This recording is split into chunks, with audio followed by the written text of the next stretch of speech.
గారమండలంలో ఎత్తిపోతల పథకం పెట్టామండి. మీ హయాంలోనే? నా హయాంలో. అప్పుడు కలెక్టర్ గారు లక్ష్మీ నరసింహ గారు ఉన్నారు. ప్రతి ఇంటి మేము ఆ రోజు మీటింగ్కి వెళ్ళాం కళింగపట్నం. ఆ కళింగపట్నం ఎంపీటీసీ గారు ఏమన్నారంటే, అప్పుడు మంత్రిగా ఉన్న ఆయనకి అడిగితే ఇది అవ్వదు చేయలేమని చెప్పారమ్మా, మీరేనా ఎత్తిపోతల పథకం చేస్తారా అని అడిగాను. నేను వెంటనే నా పక్కన ఉన్న ఏఈ గారికి అడిగాను, అమ్మ చేయొచ్చమ్మా అన్నారు. నేను కలెక్టర్ గారికి చెప్పాను, సార్ చేయొచ్చట సార్, మీరు మనకు వెనుకబడిన నిధుల నుంచి నాకు డబ్బులు ఇస్తే ఆ కార్యక్రమం చేద్దాం సార్ అన్నాను. వెంటనే ఆయన లేచి లక్ష్మి గారు చెప్పారు, ఆ పని చేస్తామని చెప్పారండి. అదేవిధంగా ఆ పని కూడా 80% పని అయిపోయిందండి నా హయాంలో. 80% అయిపోయింది. అయిపోతే దాన్ని కూడా ఈరోజు దాకా 20% అంతే చేస్తే శివారు ప్రాంతాలకు నీరు వెళ్తుంది. అక్కడ 4 పంటలు పండితే ప్రజలందరూ బాగుంటారని మా ఉద్దేశం. అంటే ఆయన చేయలేనన్నది నేను చేశాను కాబట్టి ఆ పని పూర్తి చేయలేదని అని నేను అనుకుంటున్నాను. కానీ మరి మీరు ఇంత దాదాపుగా అన్నీ పూర్తి చేసిన ఈ సందర్భంలో అరాకొరా ఉన్నట్టు కూడా వాళ్ళకి కంప్లీట్ చేయలేకపోతున్నారు, అధికారంలో ఉండి కూడా, పైగా రెవెన్యూ శాఖ మినిస్టర్గా ఉండి కూడా చేయలేకపోతున్నారు. సో ఏంటి మరి మీ పోరాటం ఏంటి, మరి వాటి గురించి ఏం సాధించగలిగారు మీరు? మరి ఏం చేస్తామండి, కలెక్టర్ గారికి నేను 4-5 సార్లు ఇచ్చానండి. అంటే ఇంకో విషయం చెప్పాలి, మొగదలపాడుకి వాటర్ ట్యాంకు నా హయాంలోనే కట్టించానండి. అక్కడ ఈ నీరు తీసుకొని వెళ్ళి పైప్ లైన్ కలపాలి. ఆ పైప్ లైన్ కలపవలసిన టైంలో అధికారం పోవడం వలన మరి నేను చేయలేకపోయాను. అది వాళ్ళు చేయలేదు. నేను మొగదలపాడు వాళ్ళని కలెక్టర్ గారి దగ్గర తీసుకొని వెళ్ళాను. తీసుకొని వెళ్ళి, సార్ ఇది పైప్ కలిపితే మొగదలపాడు అనేది సముద్రంలో ఉన్నది, చాలా సముద్రానికి దగ్గర, మంచినీరు ఇబ్బంది ఉండకుండా ఉండడానికి మీరు ఈ కార్యక్రమం చేయండి సార్ అని చెప్పాను. పాపం వెంటనే ఆయన స్పందించి 12 లక్షల రూపాయలు విడుదల చేశారండి. ఎక్స్ఎమ్మెల్యేగా వెళ్ళిన ఆయన స్పందించి 12 లక్షలు ఇచ్చారండి. దాన్ని ఈరోజుకి కూడా పూర్తి చేయలేదండి వాళ్ళు. ఎన్నోసార్లు డిఈ గారికి చేశాను, సార్ ఏంటి సార్ ఇది, సార్ ఇచ్చినా మీరు చేయరేంటి సార్ అని. వాళ్ళు ఇంకా ఇప్పటికీ చేయలేదండి. ఓకే. సో మరి ఇన్ని కార్యక్రమాలు మీ హయాంలో జరిగినా కూడా మీరు 2014లో ఓడిపోవడానికి గల కారణాలు ఏంటి? అంటే మీరు ప్రచారం చేసుకోవడంలో వెనకబడ్డారా, లేకపోతే మిమ్మల్ని ప్రజలు గుర్తించలేకపోయారా? ప్రజలు గుర్తించారండి, తప్పు. ఎందుకంటే ఆ రోజు చాలామంది ఓడిపోయిన వాళ్ళు 18,000, 20,000 ఓట్లతో కూడా ఓడిపోయిన వాళ్ళు ఉన్నారు. అంటే ఆయన తాలూకా వేవ్ వలన ఆయనదని అనుకోవాలి కదా మనం. అలాంటప్పుడు కూడా నేను 3,000 వస్తే గెలిచి ఉండేదాన్ని. అంటే నన్ను ప్రజలు గుర్తించినట్టే కదా. అయితే ఒకటి మాత్రం నిజమండి, చేసిన పనులు చెప్పుకోలేకపోయారు. నేను చెప్పుకోలేకపోవడానికి కారణం కూడా మా సర్పంచ్లు, ఎంపీపీలు, జడ్పీటీసీలు వీళ్ళని నమ్మి నేను వాళ్ళు చెప్తారులే అనుకున్నాను.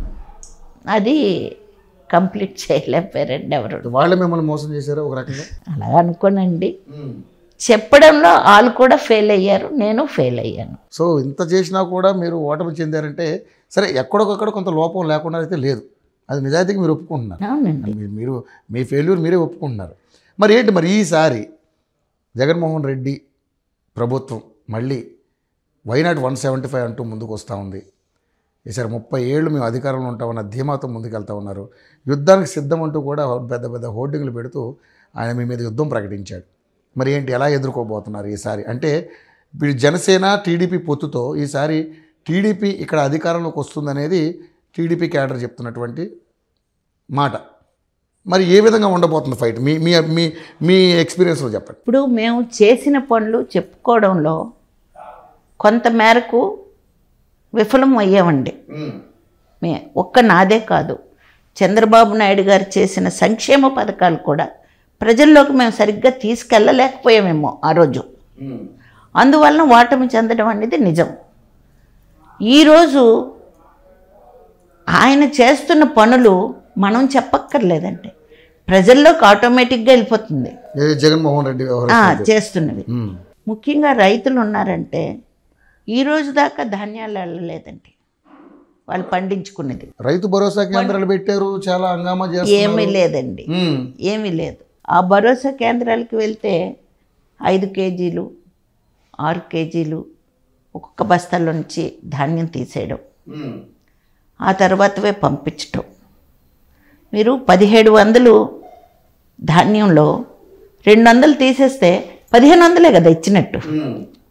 రైతులను ఆ విధంగా మోసం చేస్తున్నారు. అదేవిధంగా ఒక యాంత్రీకరణ లేదు, ఏదీ ఇవ్వలేదు, అంత అబద్ధం, ఏదీ ఇవ్వడం లేదు.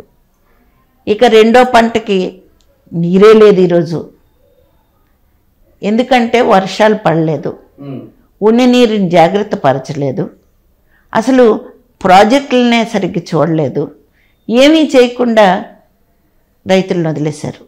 ఇంకా అన్యాయం ఏంటంటే జగనన్న ఇది చేశారండి, భూమి కొలతలు చేసేటప్పుడు సర్వే నా భూమిలో రాయేశారు, బాగానే ఉంది. అంటే నేను సపోజ్గా చెప్తున్నా, దాని మీద జగనన్నది అని రాసింది, జగనన్న భూమి అని. మీరు చూసారో లేదు, జగనన్న అని ఉంటుంది. నా భూమిలో ఆయన పేరుతో ఉంటే అర్థం ఏంటండి? రాళ్ళ మీద ఆయన పేర్లుంటే అర్థం ఏంటి అసలు? తర్వాత పాస్ పుస్తకాలు ఇచ్చారు. ఆ పాస్ పుస్తకాలు అనేవి ఈరోజు కాదు, మన ప్రభుత్వం, మన స్వాతంత్రం వచ్చినప్పటి నుంచి వచ్చిన పాస్ పుస్తకాలు. దాని మీద గవర్నమెంట్ ఆఫ్ ఇండియా ఒక్కటే ముద్ర ఉంటుంది, లోపల ఎవరు రైతు అయితే వాళ్ళ ఫోటో ఉంటుంది. ఈరోజు ఆయన ఫోటో పెట్టడం ఏంటండి? విచిత్రం కాకపోతే.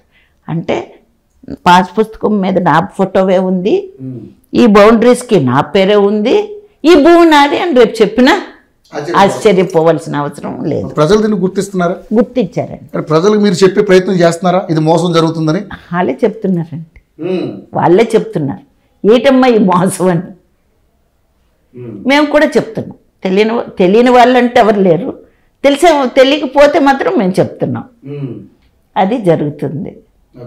ఇక మహిళలు పాపం 18,500 ఇస్తామన్నారు, అందులో చాలామందిని డ్రాప్ చేశారు.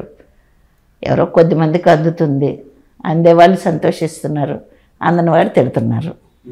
2 రకాలు జరుగుతున్నాయి. ఇలాగా ఆయన నవరత్నాల్ని మోసానికే ఉపయోగించుకుంటున్నారండి.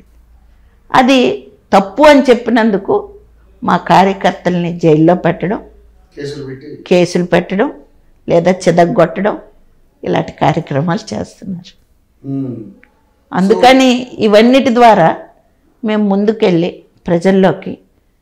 ప్రజల్లో ఈరోజు ధైర్యంగా మేము చెప్పుకోగలమండి. నేను ఇవాళ వెళ్తే ఏ ఊరు వెళ్ళినా, ఏ వార్డు వెళ్ళినా, లక్ష్మమ్మ నువ్వేసిన రోడ్డే, నువ్విచ్చిన నీరే మాకు ఇంకెవరు ఇవ్వలేదమ్మా, మళ్ళీ నువ్వు వస్తేనే మాకు నీరు అని చెప్తున్నారండి ప్రజలే.